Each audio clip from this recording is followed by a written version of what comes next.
Hi, I'm Paige. Welcome to the Manchester Community Library. We've got things going on that I can't wait to tell you about. On Wednesday, we have our first Wednesdays from Vermont Humanities. It's going to be taking place November 2nd at 7 p.m. and we have author and Middlebury professor Gloria Estela Gonzalez Zenteno coming to discuss her new novel, Arribada.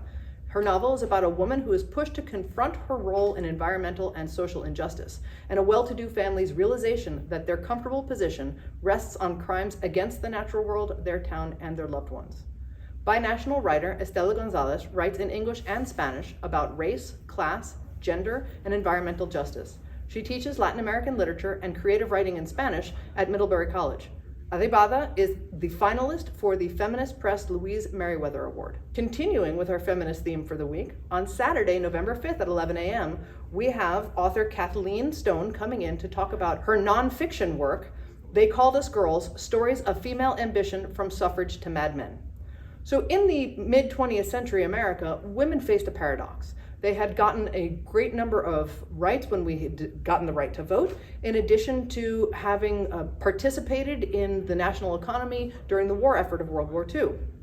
And in the peace that followed, more women worked outside the home than ever before, even dominating some professions.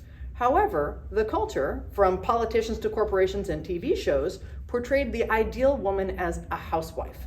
Many women happily assumed that role, but a small segment of society bucked the tide. Women who wanted to use their talents differently and in jobs that had been usually reserved for men. So in They Called Us Girls, Stories of Female Ambition from Suffrage to Mad Men, author Kathleen Stone meets 7 of these unconventional women. She interviewed them and together put together personalized portraits that span a half a century. Kathleen weaves stories of female ambition, uncovering the families, the teachers, the mentors, and the historical events that led to these unexpected paths. So what inspired these women, and what can they teach women and girls today? So Kathleen Stone is coming on November 5th at 11 a.m., and she's going to be discussing these transformative women and the significant lessons that she gleaned from learning about their lives and their refusal to submit to society's dictated norms.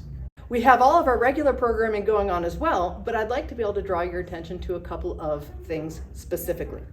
On Mondays, from 3 to 4:30 p.m., we have started a stop-motion animation group in the YA Loft. Now, we had done a bit of stop-motion animation with our book festival this summer, and it was quite popular, and let's try it again. So have you ever seen a stop-motion animated movie or show? I mean, think maybe Shaun the Sheep or Nightmare Before Christmas. Well, now on Monday afternoons in the YA Loft, you can create your own stop-motion films, and you can use Play-Doh, you could use Legos, you could use pipe cleaners.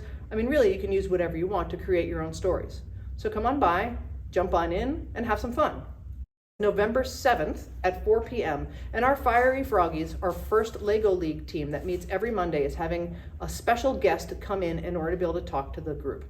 However, we are also opening up this particular event to anyone else who is interested in robotics or perhaps just enthusiasts.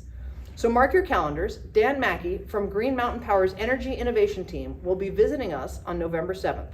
He's going to share GMP's energy grid monitoring software with us, and he's going to talk about new level 3 changes that are being installed in Manchester. So younger robotics enthusiasts, parents and younger siblings of team members, as well as any other interested people, are invited to sit in on this half-hour presentation. That's what we got going on this week, so meet you at the library.